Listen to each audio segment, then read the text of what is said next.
Okay.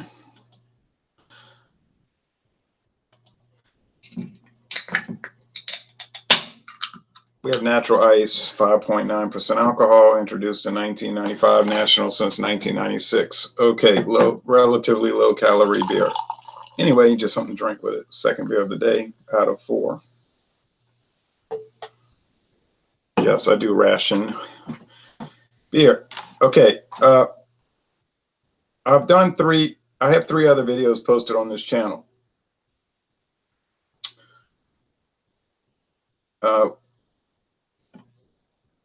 One is called Hitler's biggest mistake in World War II. Another one is called the entry of Italy into World War II changed the course of the war. And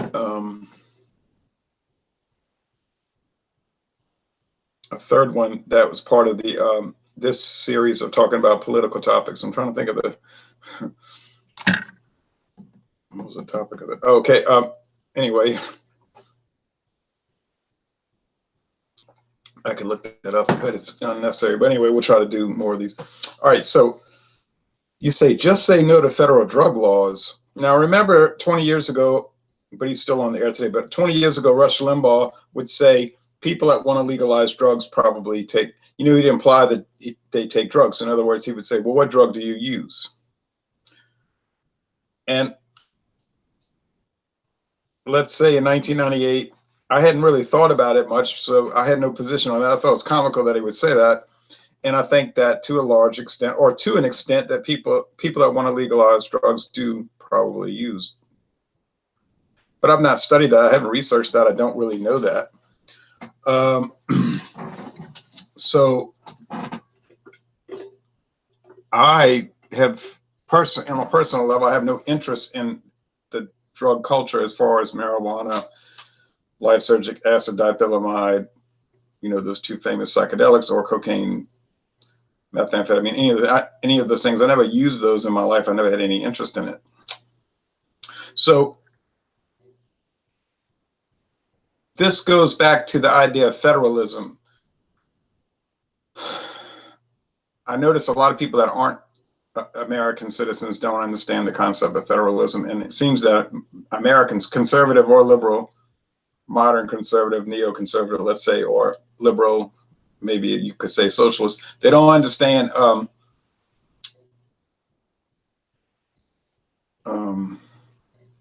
federalism. So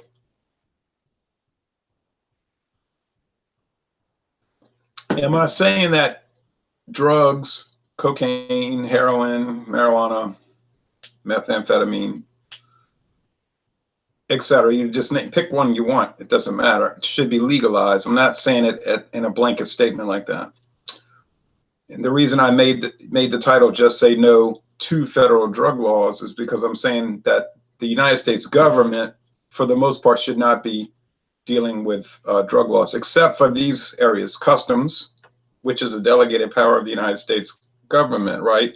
When they adopted the Constitution in 1788, customs is a U.S. government power. And secondly, any other importation laws dealing with international trade. Also, interstate commerce, right? Interstate commerce. And coming from a right-wing viewpoint, a traditional Democrat, because I am a Democrat, traditional Grover Cleveland type Democrat, we would say very strictly the U.S., as it concerns interstate commerce, should have very little to do with that, except for regulating actual interstate commerce.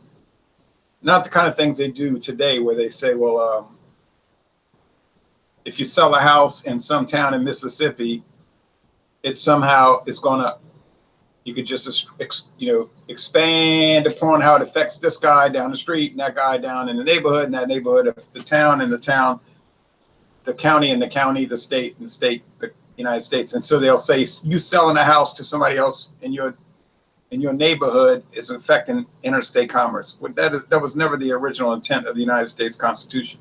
We're talking about actual interstate commerce, meaning what? Selling drugs from one state to another. Yes.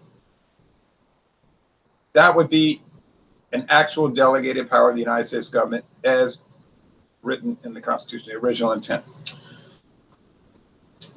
So what we're saying here is that by and large, drug legislation should be handled on a state or even local level, county or state or municipal, okay? All right, so we have 50 states and self-governing territories like Puerto Rico, a Commonwealth,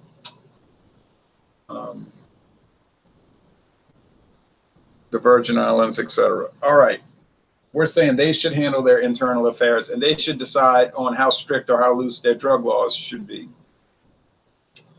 So let's say, for instance, Washington and Oregon, those northwestern states, want to legalize marijuana. Should they be allowed to do it without interference from the U.S. government? Certainly they should be. We would support that. I'm not saying we would necessarily say they should be legal, although we know that drug laws, the war on drugs doesn't work, right? In reality, the free market, the hidden hand is going to override that because people are going to still get the drugs. There's the black market, they're smuggling, okay? And as far as alcohol drinking laws, you know, if Louisiana wants to have an 18-year-old drinking law, should they be able to do that without interference from the U.S. government? Certainly they should. Louisiana always did have an 18-year-old drinking law. Why did they change it to 21 in 1987? Because the U.S. government said if they did not do that, they would withhold highway money, funding for highways. See, that's the problem with the U.S. government funding highways within the 50 states, because they can use that as blackmail and to try to coerce the states into passing laws according to their caprice, their dictates, their whims, their arbitrary attitude, whatever.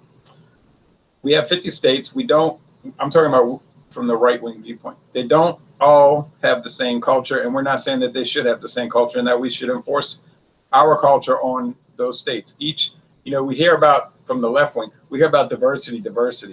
They don't really believe in diversity. They just say it. They believe in conformity to one set lifestyle, worldview. But we're saying there should be true diversity. 50 states determining their own internal affairs. And today we're talking about drug laws. So let's say Oregon and Washington want to legalize marijuana. Should they be allowed to without interference from other states? Of course. Now, can the United States regulate trade from Washington and Oregon to other states? And if other states like, say, Idaho, Montana,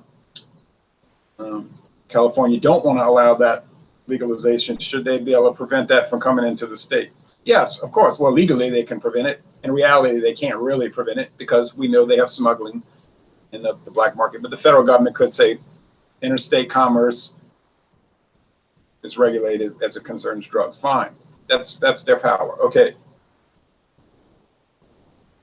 And would it affect importation into the states? Well, yeah, because they're part of the United States, so that would affect that importation. They're not independent countries. They have sovereignty, or they're supposed to.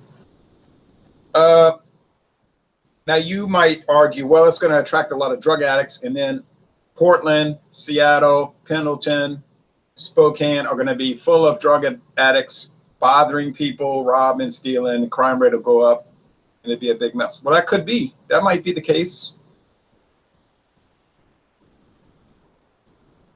But you see, that's for them to deal with. If they want to, maybe they'll attract all the drug, maybe many of the problem drug users around the whole United States will congregate in those two states, and they might realize they made a big mistake. Or maybe, you know, like in the Netherlands, they were very liberal about drugs. And then all the deadbeats of Europe started hanging out there, and they started cracking down because they said, it's not turning into this paradise like we thought. Now, and if Mississippi and Delaware want to be extremely strict and try to fight the war on drugs and outlaw everything in their state, including marijuana, fine, let them do it. We don't need Big Brother, you know, Washington, D.C., the Empire on the Potomac, if you want to use those kind of harsh terms, dictating what states should do. Now, we know the U.S. government under Obama and now Trump has been pretty hands off about letting these states run their internal drug affairs. But it's because of marijuana. Maybe they see marijuana as less of a danger. What if it's heroin? We're saying, from a right-wing viewpoint, we're saying whatever the drug, it wouldn't matter what it is, you see. Let them deal with their own problems. Now, if it turns out to be you probably know the United States has a horrendously bad drug problem. Methamphetamine, opioids, opiates, terrible problems. Rampant drug addiction. Thank God I never took the stuff. I never had any interest in it. You see, what is that? A bunch of comic books and boxes? Yeah, so I was more interested in that. You might roll your eyes and say, comic books, that's childish. It is childish in a way, but I always like the artwork and the stories are okay sometimes. So here I am 50 years old and I still read them, collect them, still get Superman and Batman in the mail. That's a fairly harmless hobby compared to addiction to hard drugs, don't you think? Now, is everything in the comic books good? No, there's a lot of subversive, conspiratorial, if you want to use the word, content, which are not for entertainment purposes, really.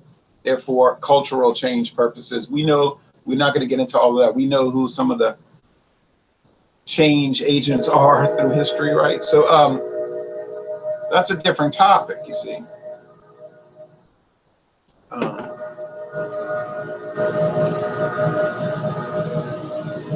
I've tried to discuss this with people, like on social media, Facebook, for instance, or in person, and they don't all, usually understand where I'm coming from, because they'll start to talk about the nature of drugs. In other words, they'll say, well, marijuana is just like beer.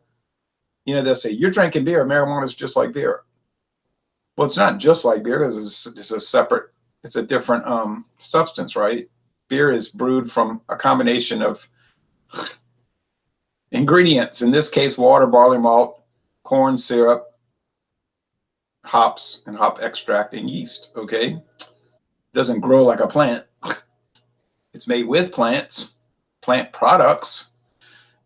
Marijuana is a plant. It grows, you know, they call it weed because it grows like a weed. Okay, because it is a weed, I guess you could say. So now,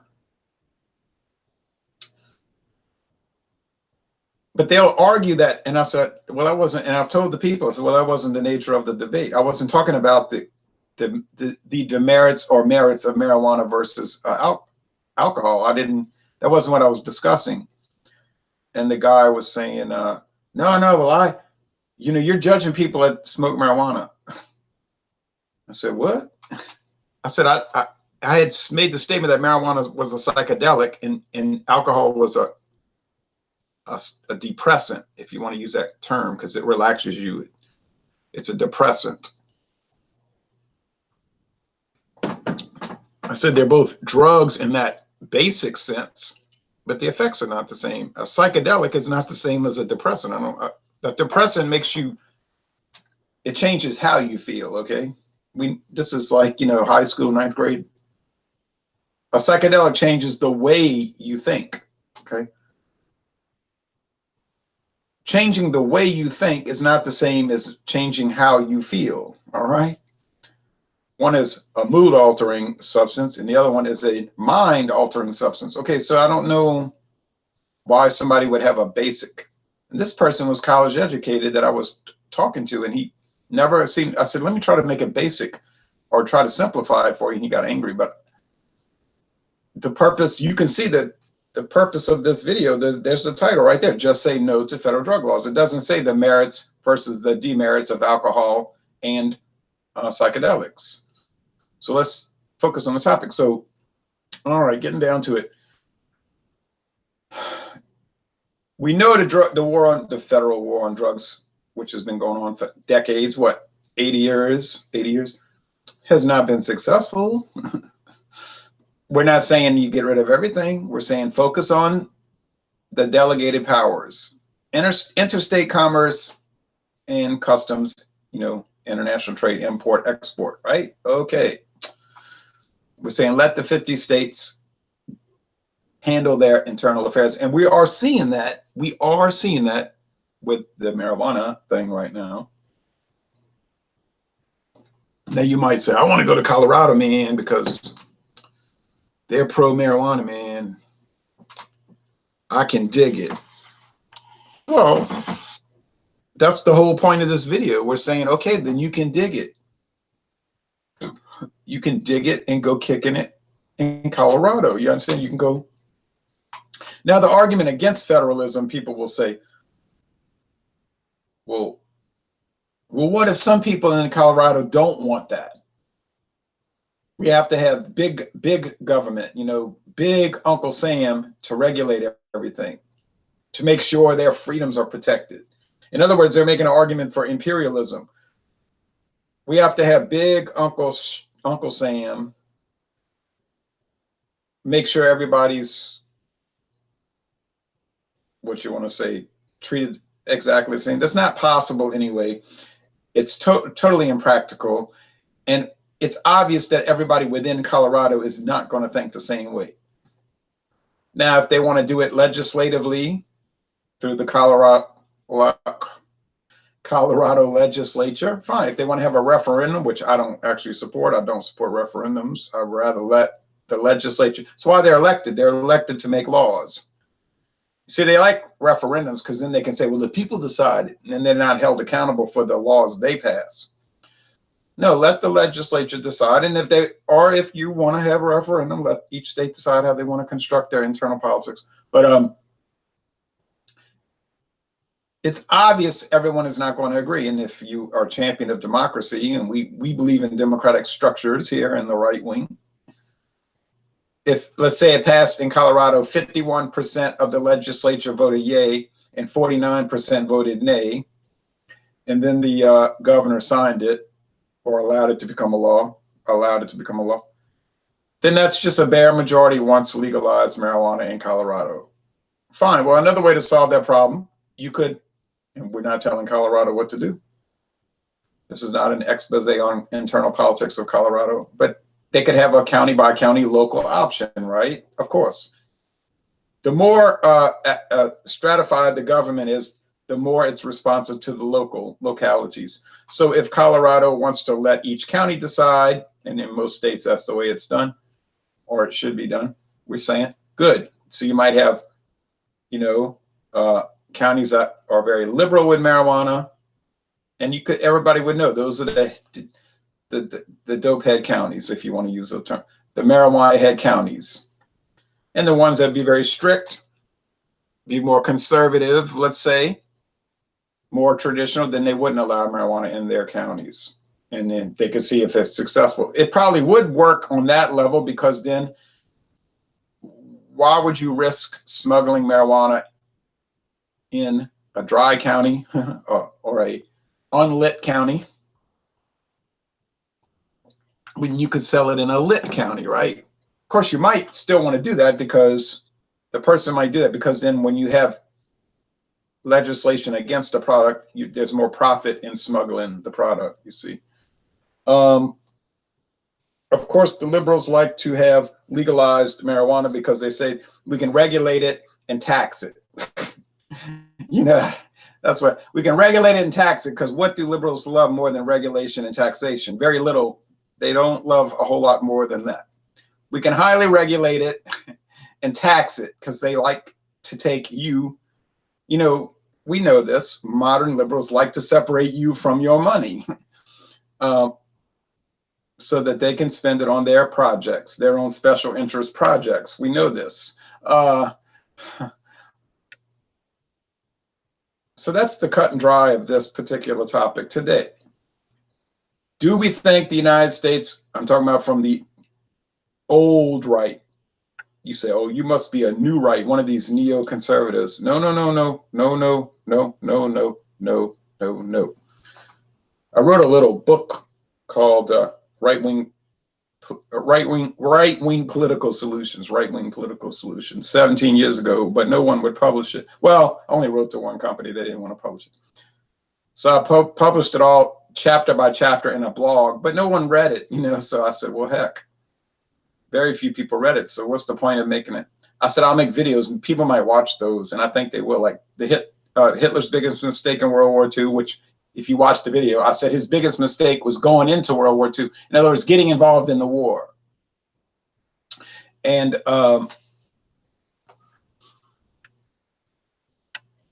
let's see here. And then I said the entrance of Italy into World War II changed the course of the war, and I thought that came out very well, and I recreated it. Oh yeah, Secession Foundation of Freedom. That's the third one. And I was saying how secession is the foundation of freedom, one of the, or at least one of the foundations of freedom, because if a state can secede from a union, then it shows you that the state is free. If it can't secede, then it isn't free. It's part of an empire, right? The United, and it's ironic because the United States, every year on July 4th, we celebrate, what do we celebrate? The secession of the United Colonies, the 13 colonies from Great Britain. Secession, they broke away, right? At the same time, the same people say, yay, we should celebrate Abraham Lincoln because he forced the southern states to remain in the Union. He saved the Union with force, you understand? It's like saying, I saved my marriage because I told my wife if she left, I was going to use a gun on her. Well, I guess you could say you saved the marriage through force, through the threat of lethal force. And that's what that video was about. Probably not a good example of supporting freedom when you force someone to be your friend or your associate at gunpoint. We would not support these types of things, you see.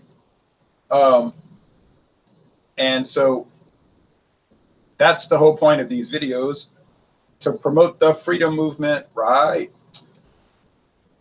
And all of that. We want people to be free and chart their own course. Is there a perfect world that we can do this in? No, we're not in heaven. Everyone is not going to always be satisfied. An injustice somewhere is not a threat to justice everywhere. Okay? No matter what certain sing-song political leaders, so-called preachers, might say in the past.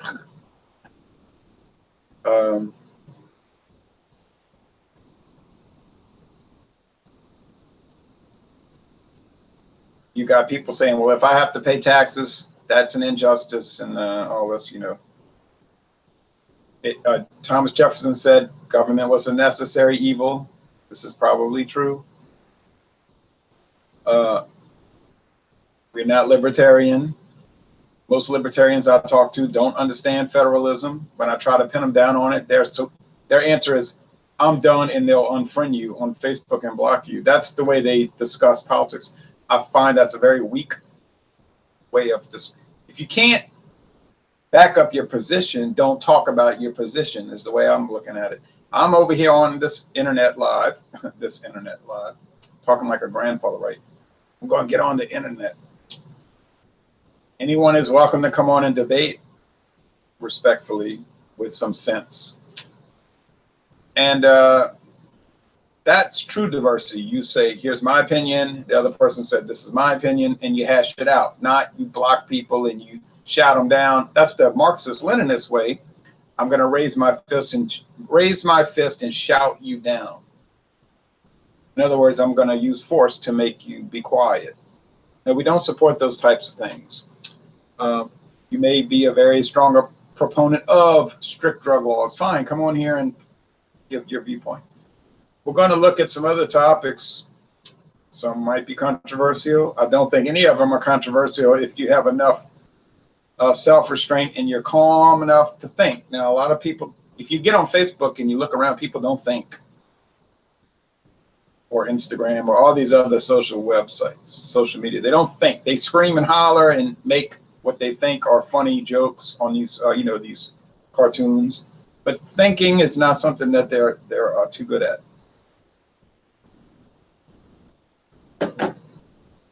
But we want to promote thinking, reflection, debate, lively debate, respectful debate. Okay, so thanks for watching this video. Just say no to federal drug laws. And whenever we get the chance, we'll push some more. You know, we want to get this channel going more. I've neglected it. You know, my other channel with the beer reviews mostly. I've done many political videos. Had some good discussions there. But we can do some over here. We can do anything over here, right? On anti-war, right? On anti-war. We do anything. We're not restrained. Well, maybe we can't do everything we want to do, right? You know what I mean? All right. Thanks for watching this video and let me know what you think. You take care now.